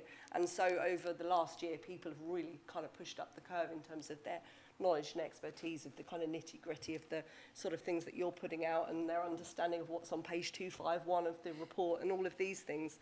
So I think, yeah, I think people have really kind of caught on to this, and how significant actually that, you know, fiscal policy is, you know, is the kind of big thing for us to be focused on at the moment, and monetary policy's moved, I mean, not completely, but a little bit into the background. Right, let's take more questions from the audience. Yes, gentleman there. Michael Percy, I'm a NED and a charity trustee. 2 points. I thought that in terms of, if you are going to use the H word, it should perhaps be expressed as a percentage of GDP or some other measure. Show that the graph which was shown by Ben would have been even more marked, because the headroom in absolute terms was much bigger in percentage terms. The other was, I wonder why we can't run some sort of system in parallel. You talk about waiting until we've got some level of sustainability. That sounds like, if you'll excuse me, Gus, St. Augustine policy of, it'll be all right at some future point. But it seems to me that we need time to bed in a system, and that it would be a good idea to run whatever system this panel can come up with, start sooner rather than later, and it may not be taken over officially, but at least we'll have the chance to compare one with the other. Well, I think, to answer that point, I think the IFS is planning to start doing traffic lights, and so hopefully, and with the wisdom of this audience to guide us towards how it should be done, I think we do get a chance. Yeah? I agree entirely with the second point you make about bedding it in and doing this gradually and starting to run them in parallel. On the first point, the chart adjusts for that. So they're adjusted to be as a pounds billion, but the percentage of GDP in terms of the same base. So that's, we dealt with that one. Gentleman there, yes. Thank you, David Robinson, Market News. I know it's a point that Charlie Bean has made in the past, but it's worth repeating. Is the focus far too much, when you think about the OBR, on the EFO rather than the fiscal sustainability report? Because we talk about fiscal sustainability, and I know when they did the last one, I was the only journalist who turned up in Liverpool to actually listen to it. Yeah. But the point being, if you talk about sustainability and markets and analysis of what is acceptable to markets, it's questions like the shortening of debt maturity, what the BIS has talked about. You've now got possibly 1/3 of market trading is done by non-bank financial institutions, hedge funds, a lot of which is the basis trade. Yeah? None of this gets picked up on other than very specialized press. Everything hinges around the budget and the short-term fiscal measures.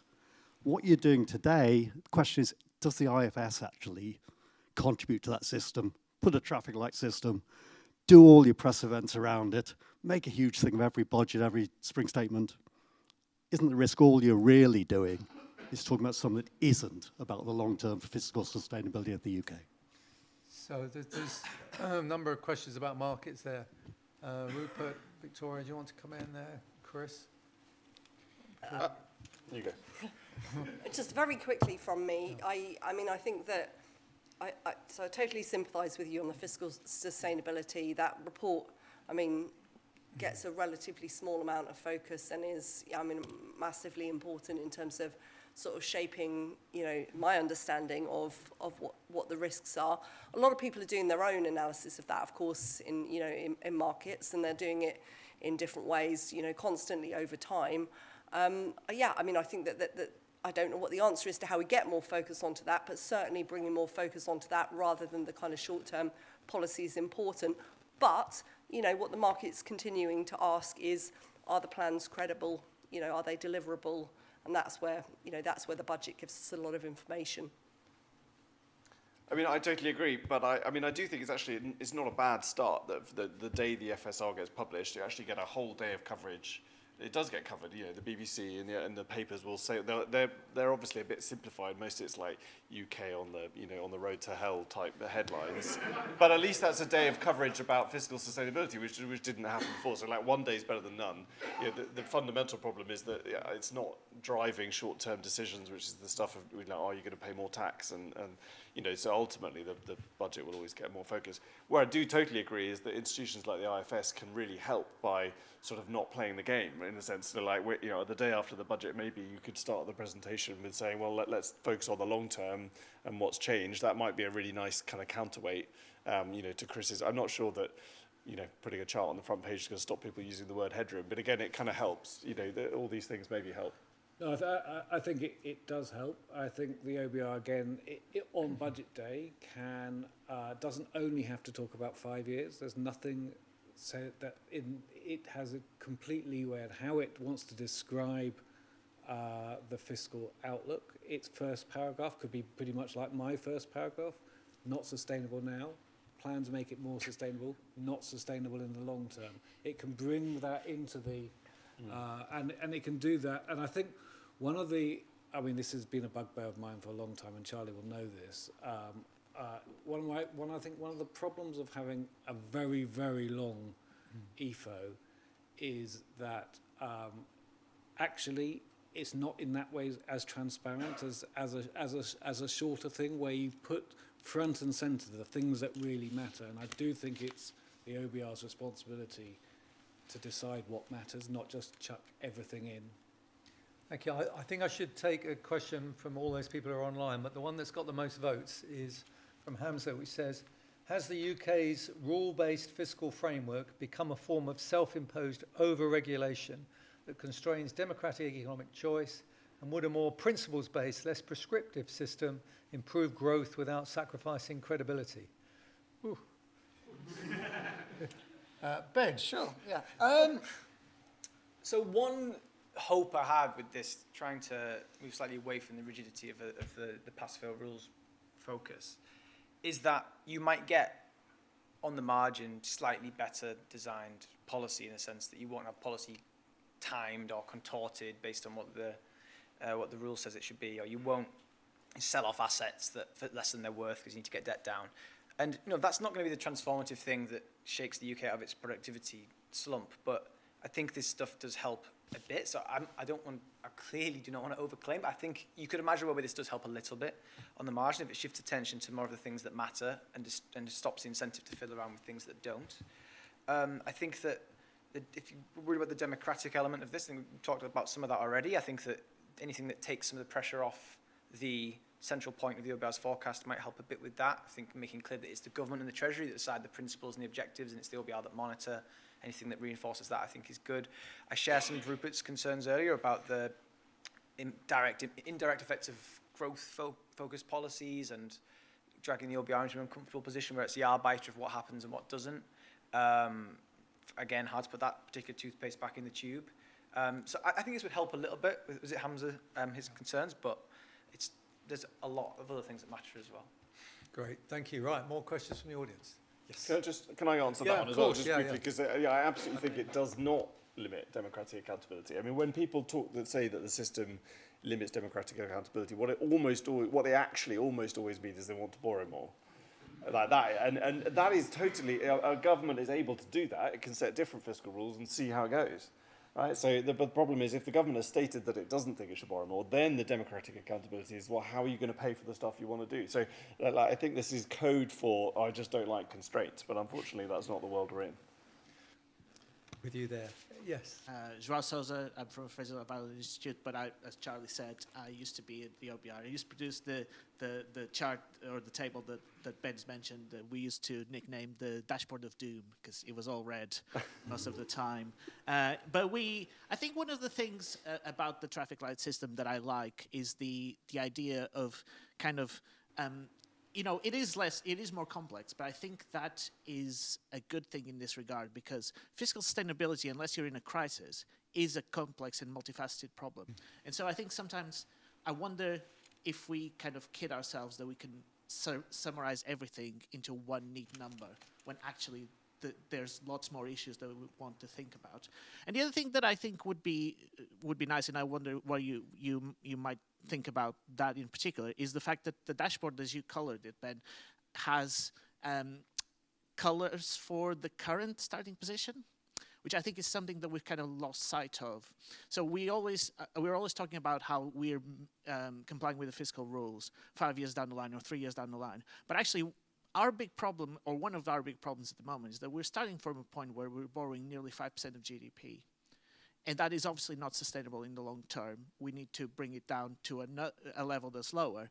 And how do we do that? How quickly? And the fact that we're starting from something that's color-coded, saying we're actually in a bad position to start with, maybe that would improve the debate. Yeah, I mean, music to my ears. I think it relates to my sort of where Rupert and I disagree a little bit about this.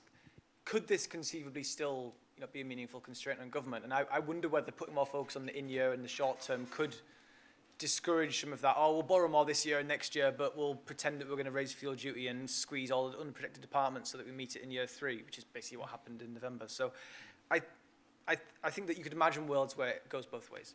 I'll just add, I agree with you, because at the moment we're all focused right on the end. What's that number right at the end? And if you've got a strip of red in year 1, I mean, I think that just visibly people are going to be drawn to that. So I think one of the kind of key wins with this is that hopefully it encourages good short-term policy making rather than things that just get to the right headroom number down the line.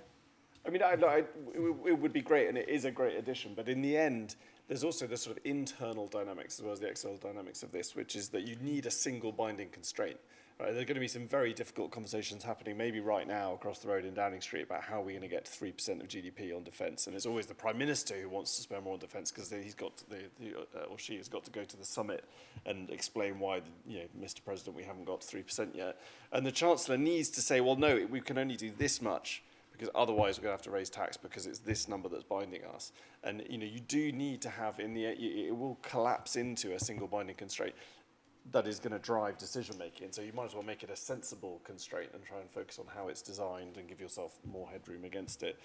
Great to have all the numbers, but no Chancellor is going to say, well, Prime Minister, we can't spend more on defence because I don't want this number, I don't want this colour to go from yellow to orange. It's just, that's not going to be actually how the decisions get made. But they might say that they could spend more on defence by relining what's captured in that fiscal rule. What the definition is in that year 5 point, taking defence out. Well, that would be like saying we're going to borrow more. I mean, that is. Yep. I think there's a lot of people saying that they want a special defence definition. Again, as the Treasury, I'm sure, is pointing out internally at the moment, that is exactly the same as saying we're going to borrow more. And so that's that's exactly the point. If you've only got some colours that are going to change, the path of least resistance will be to keep doing that. Every time there's a special case, defence is a special case, there'll be another special case. You need a binding constraint, otherwise it just slips. I think something that would really help, though, would be in the run-up to an election, ideally before the manifestos are put out, for there to be a really clear understanding of, are we really deeply in the red or are we in the green, and therefore what kind of manifestos make sense. So that, to me, would be good. Yes, gentleman there.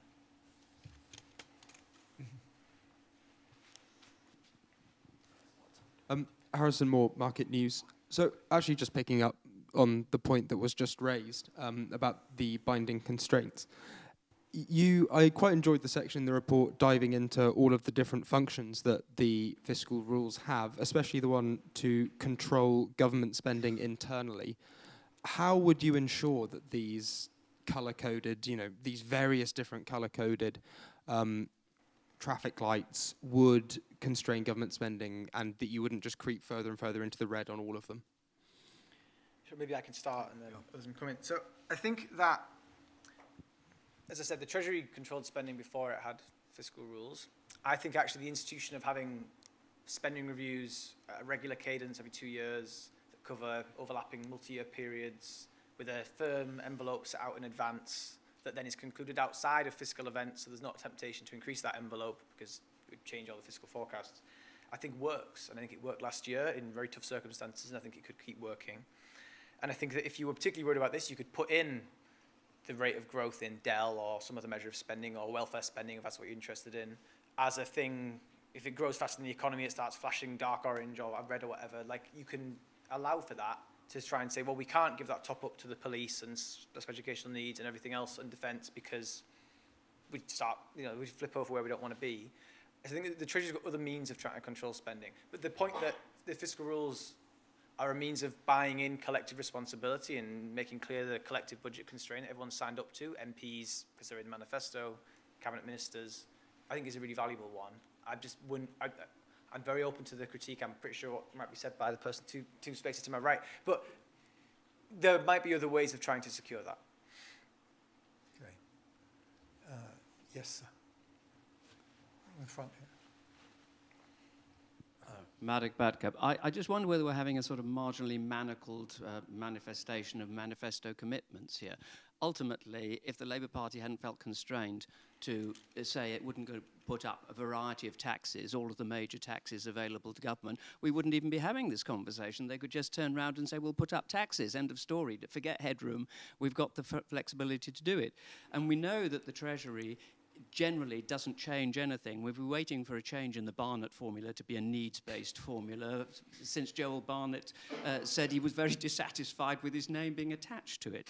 But I do wonder how, because this was mentioned earlier on, how other countries do it. Obviously, the European countries have the European Central Bank, which makes it slightly different. But how do the Canadians and the Australians keep the markets at bay? Are we really an outlier, or do we all have the same problem? Well, Chris wants to come in there. Our fiscal position is poor relative to other countries at the moment. That's the nub of why we are on the cusp of being disciplined by the markets rather than by our fiscal rules and our institutions, which is a much better disciplining device than market disciplines for all the reasons Rupert gave earlier. So none of this. Everything gets easier if we were running smaller deficits and had lower debt. It was easier when Gus was running the Treasury because the sustainable investment rule was 40% of GDP, debt under 40% of GDP, which held until the financial crisis in 2008. So the most important thing this government can do is actually see through. It's not don't tell us about your improvements in borrowing and debt and how much you're going to get closer to a sustainable fiscal position. It's show it happens. So tomorrow morning at 7 o'clock is a very important time because we'll get the January tax figures. They are supposed to be bumper. There's sort of one-off elements to them, but there's also the wider normal self-assessment element, which is if they're bad, then we might be stuck back into another round of this bad fiscal argument we've had for the UK for the last year or so. So we don't want to be in hock to 1 month's ONS numbers.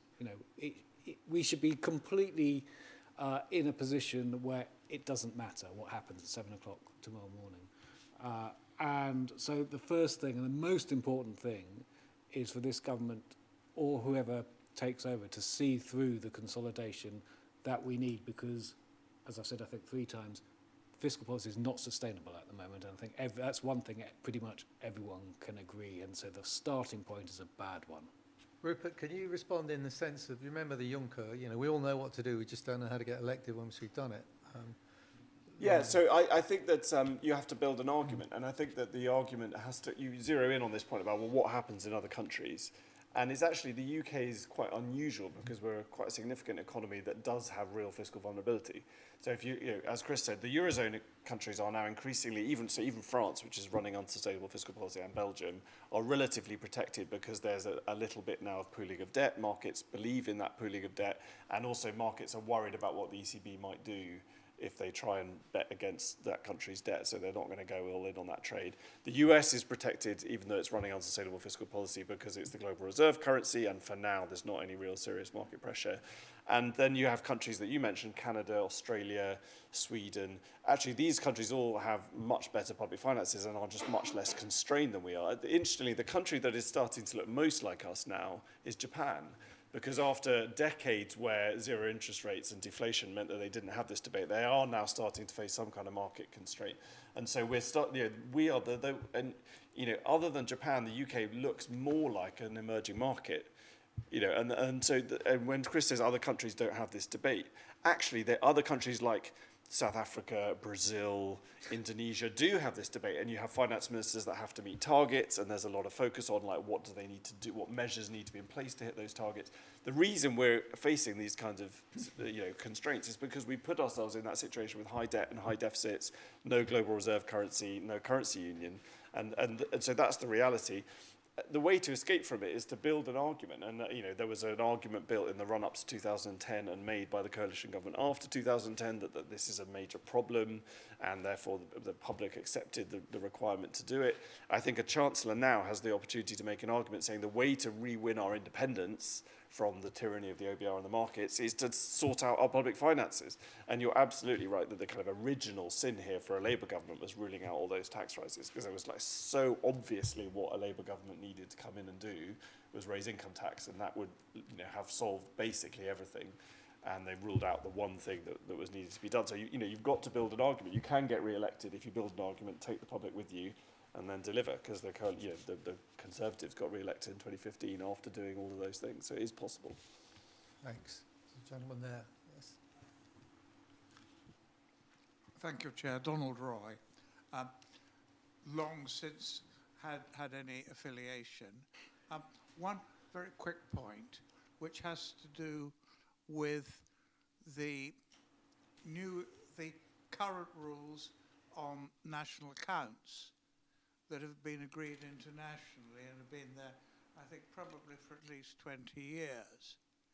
It simply isn't the case that a lot of increased defence expenditure would technically count as current. The rules that were brought in, certainly a decade or two ago, specify that most military equipment is in fact treated as capital investment, and therefore it would be entirely consistent to treat that as, if you had a capital investment rule, to in fact regard that as part of that. My other very quick point is the question of whether, in terms of stability, if we're looking for stability, whether the switch to a much shorter term debt structure of public debt in the UK over the last 15 plus years hasn't in fact been a very major factor in reducing our fiscal stability. Thank you.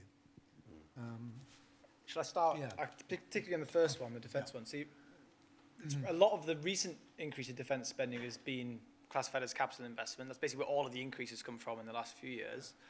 That's therefore been more permitted under the fiscal rules, but the government, as well as it's the one we all focus on because it's the one that binds most, part of the problem, is the one that allows borrowing for investment. But they have a secondary rule, which they're not that far off bumping up against either, which any borrowing for defence still counts towards. And I think there's a question about whether we should treat borrowing for defence capital as just being all fine. A lot of the arguments for use of borrowing for investment are because it will produce an economic return, transport infrastructure, digital infrastructure, whatever. Buying more aircraft carriers and space lasers or whatever, all that might be absolutely necessary. But I don't think it's going to boost growth, certainly not relative to what we could otherwise be investing in. And so as a case for treating it more like current consumption, I don't think you can be borrowing forever if we're going to be structurally spending more on defence. You might want to borrow through the transition, but not on a permanent basis. On the second point, I agree, and I'll be very quick, including things like the maturity of debt, how exposed we are and rollover risk, things like that, is the sorts of things I would like to have discussed more and featured more, and putting it directly in the traffic light system might be one way of doing that. Yeah, I agree. Can I just say very quickly, which is, as I had this conversation in the past with Charlie Bean, I think that the way that the effective maturity of UK debt has been massively shortened by the QE programme is something that has happened entirely without the economics and policy establishment noticing. I do not remember when QE was set up or coming into government in 2010, when it happened again, anyone pointing out that this would have the effect of massively increasing the sensitivity of the public finances to short-term rates. And I think it's a massive failure of all of us over the last, what is it, like 20 years, to sort of, we basically threw away a huge advantage that the UK had without anyone actually flagging at any point this was going to happen. And on top of that... Did anyone write about it or point it out? I don't think so. No. But it was, and also alongside that, the UK's particular gorging on index-linked debt as well, which is about a quarter of our debt. So that should have made us much more averse to inflationary episodes, but didn't. So the idea of that being a constraint on the system allowing inflation or making the Bank of England more inflation averse, it didn't happen. So that is also difficult. I mean, but we need to put some things in perspective. The US, I think I'm right in saying, because we were looking at this just yesterday, a third of its whole debt stock falls due in 2026. So when we're talking about short-term rollover risk, again, the US is different, we all know that, but they are running extreme rollover risk at the moment. This is what happens in emerging markets as well, is that the countries get shorter and shorter maturity as they roll over, and then you get to the crisis. So we are just moving closer to that point. Can I just be clear about index debt, right? Having done my thesis on Brazil savings and indexation, going into Treasury, when we were thinking about introducing, the Bank of England hated the idea because, in fact, restricted us to only selling index debt to grannies. That actually, when you're in a situation where the markets don't believe that you're going to get inflation down and you are determined to do it, which Margaret Thatcher was, and Nigel Lawson, it's a very smart thing to do. Oh, no, absolutely. The question is of degree, isn't it? Exactly, and that was why, Debt Management Office set up and all the rest of it. Longer debate. Yes, there's a gentleman at the back who's been very patient, and then one there. Let's take 2 or 3 last questions, and then the panel can choose which ones they think are the easiest, and they'll answer those. It's Dominic Caddick from the New Economics Foundation. I was just going to ask, because Ben touched on it at the very end, about how, what is a position of strength for the government to move towards this system. And I just thought, it was quite interesting reading the paper, feeling like there's so many different ways you say that, singular metrics are not good for assessing fiscal sustainability, and then you sort of end up suggesting that we should target a singular metric to move to this new position. So I just wondered, do you have a view on how this itself could help steer the debate towards a place where a position of strength is seen differently, so you can implement this sooner?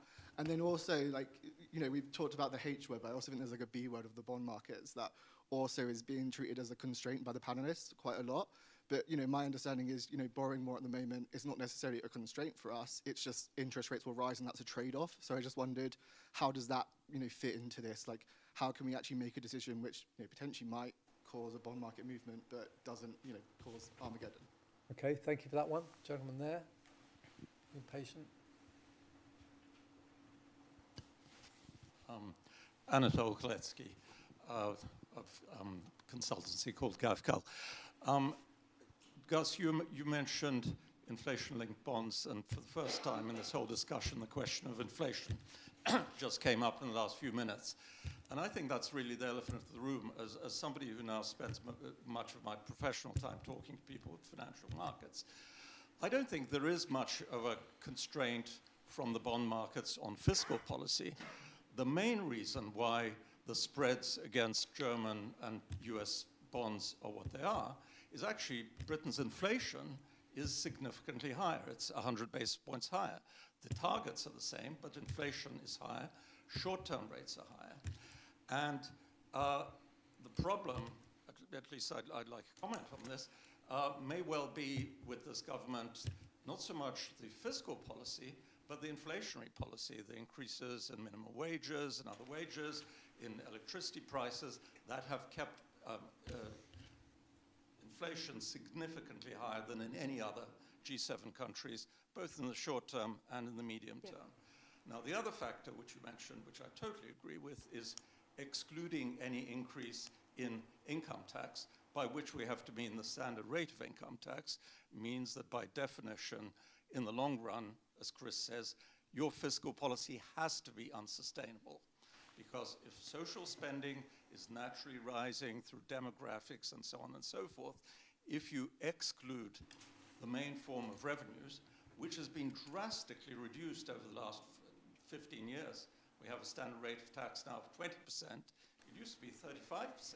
It's the lowest that it's been in history. If you exclude any change in that, then of course you're going to be stuck with an unsustainable fiscal policy, regardless of traffic lights or anything else you do. Okay, thank you. And there was one last, question at the front here, and then over to the panel for their final words on all of this. Yeah, so Andrew Wishart from Berenberg. I think if you look back at recent history, the problem has been that promised consolidation has so far not been delivered. Is the easier fix here just to set the target year rather than rolling it forward to ensure that these promised consolidations do come through? Even the traffic lights allow you to forecast a pleasant future that may not come to fruition. And I think that might actually help quite a lot today. We're starting to see government borrowing fall year on year. You know, fixing the target year might ensure that we remain on that course for at least the next 2-3 years. Thank you. Okay, I'm going to start at the far end. Chris, final thoughts on those questions. As far as Anatole is concerned, I agree. I think your last comment was entirely right. If we have a political debate that doesn't allow politicians of any party to raise the big, broad taxes, we are in a difficult place as a country, and what we've seen over the past few years will only continue. And on the last question, should you fix the period? If we weren't going to 3-year rolling, I would say yes, because clearly 5-year rolling is definitively not a credible step. If the government can show that in the next couple of years it doesn't yet again say, well, we'll borrow a bit more this year, but we're going to tighten it further down the line, whether it's 3 or 5 years. So I think it depends on behaviour again. So I think this, we can't make the framework do everything. I think politicians have to do, take difficult decisions. And I know that's a very easy thing to say because it's difficult for a reason. But that is ultimately, they need to make, as Rupert said, make the case for running more prudent public finances. And in the recent past, we had Norman Lamont, John Major, Ken Clarke, Gordon Brown, all did this, as well as George Osborne, in the 2010 to 2015 period. So it's not impossible. All right. Rupert?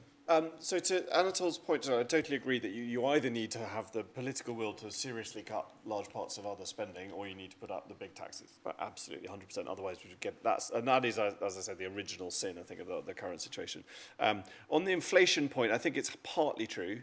So definitely part of the spread is inflation. As far as we can tell, there is an additional fiscal risk premium as well. The inflation problem is solving itself a bit because the UK inflation data is just coming in very, very good, and we think it'll be at or below target by the middle of the year, and core inflation also by the end of the year. So, but I think that there is definitely a sensitivity in the markets to fiscal policy as well, just the kind of scale of issuance, and also this lack of delivery. I think to the point about slippage, I think the OBR made a very good point in the latest EFO, and it's something that I think that gets raised a lot, I think, about the UK, is that this is now the fifth fiscal year in a row where we've had a deficit of around 5% of GDP.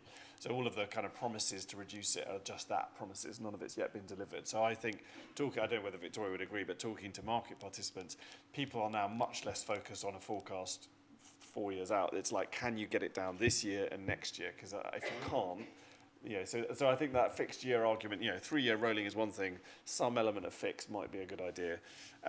In terms of, markets, borrow a bit more, pay a bit more in markets. The problem with market reaction is that they're non-linear, and you don't know when the non-linearity is going to kick in. So you can borrow a little bit more and pay a little bit more, but then if the market regime changes, suddenly you'll be paying a lot more, and that's what the Liz Truss episode, in the Liz Truss episode, it was LDI that blew up, but there are other ways that markets can be non-linear, and so you just don't want to get into that situation.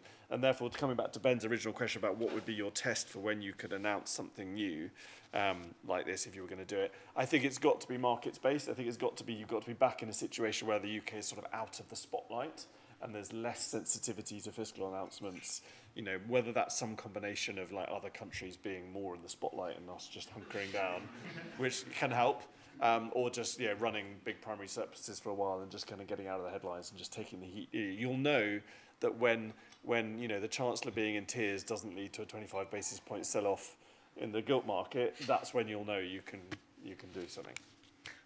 Yeah, I mean, look, I agree with those points. I think on what a position of strength looks like to me, it's, you'll sort of know when you get there, but it's very much on the sort of key macro things that have been adding to the sense that the UK's got it worst of all worlds from a, kind of gilt debt sustainability perspective would be one, that we're really confident that we still don't have, this worse inflation problem. As Rupert says, it's moving the right way. Confirmation of that would certainly help, and that feeds through to to the kind of debt interest costs as well, and short-term interest rates too. Then there's the the other things, the progress, the deliverability, to the kind of third question, right? We need to see those things, so we also need to combine some sort of macro data with some actual kind of government response information.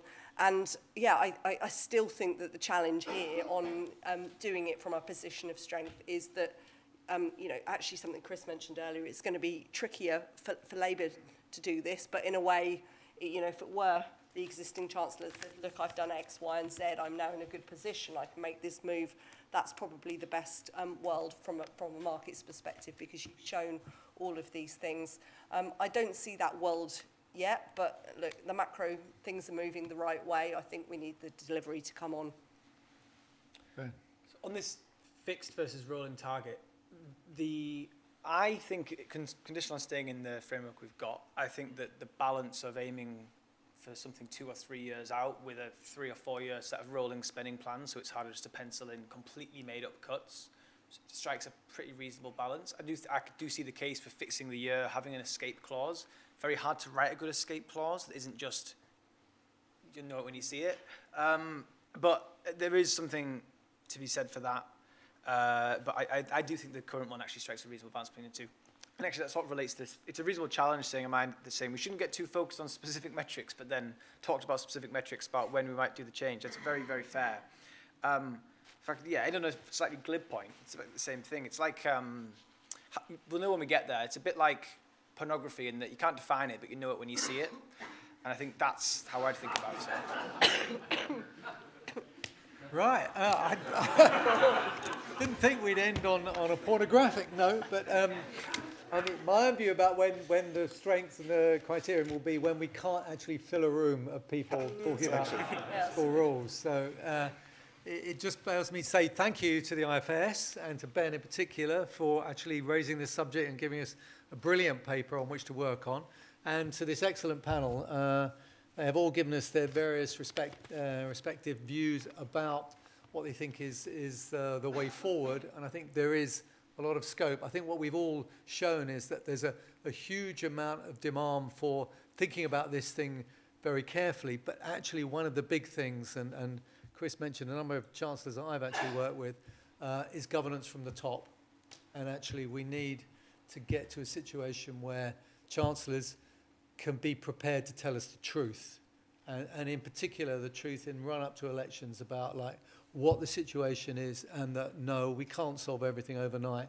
It's tough. We are inheriting a difficult situation, and we need to get back to sustainability where we can start to think about, having got the prudence, what's the purpose of that and how do we build on it, to come back to where I started. So thank you all very much. In return for being here and listening to Fiscal Rules at great lengths, you get drinks which are free. No such thing as a free drink, obviously. So we'll have lots of discussions as well. But please join me in thanking Ben and the panel.